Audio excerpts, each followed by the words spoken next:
Welcome back to the podcast. In the last episode, we lit the fire of practice with Agni and Shiva. Now we listen. This is episode 3. The world is sound. Om, Saraswati, and the river of knowledge. Now, long before time had taken shape, before gods had names and humans had stories, there was only stillness. And then a vibration, soft and subtle, like a hum, or like a breath inhaling itself. That vibration became Om, the seed sound of the universe. From it, form took shape, space unfolded, and time began to ripple. Creation didn't begin with a hammer or a flame, but it began with a sound. And as sound unfolded, it needed a voice, a channel, a current. It needed a river. Enter Saraswati. Now, she is the goddess of wisdom, but not in the rigid, dusty, bookish sense. No, Saraswati is speech. She is music, poetry, and memory. She flows not only as a sacred river in India, but as inspiration itself. She's often shown seated on a white lotus, holding an instrument. In her hands, she holds prayer beads and scriptures and gifts of wisdom and serenity. But more than her form, it is her essence that matters.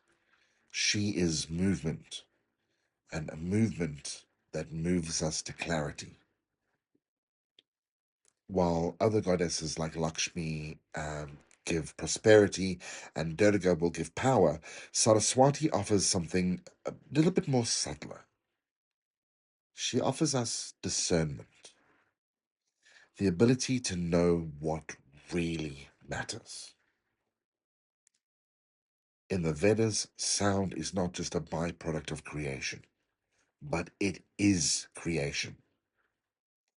Words are sacred because they shape our world. Even modern science echoes this. Vibration underlies all matter. Frequency creates form.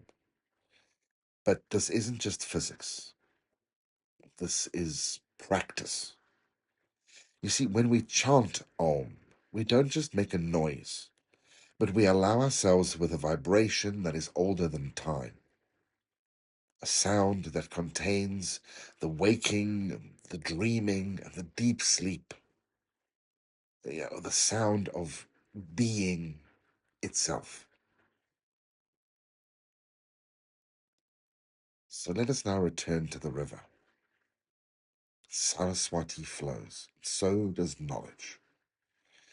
It isn't a static monument, but a living stream.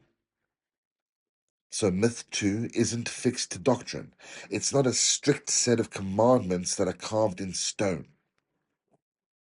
It's a river. It's meant to be entered, swum in, questioned, perhaps even surrendered to.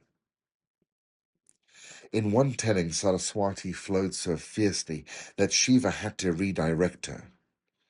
See, too much wisdom too fast can also overwhelm. It reminds us that wisdom must be embodied, not just processed or not just understood. So when we read or when we tell a story or a myth, we're not just memorizing a moral, we're entering into the current. We're letting it wash over us. Each time it will reveal something new. So where does this leave us? The world is sound. You and I are sound. Every word we speak carries energy and it carries intention.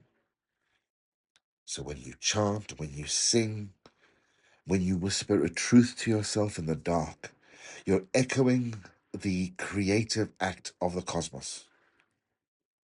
So Saraswati reminds us that insight doesn't always come in the thunder or in the fire, but sometimes it flows gently, quietly, like a river that you can only hear when you sit still. So next time, we'll start to look at the dance of illusion, reality, Maya, mirrors, and what it means to actually wake up. But for now, thank you so much for listening, and may wisdom continue to flow wherever we are.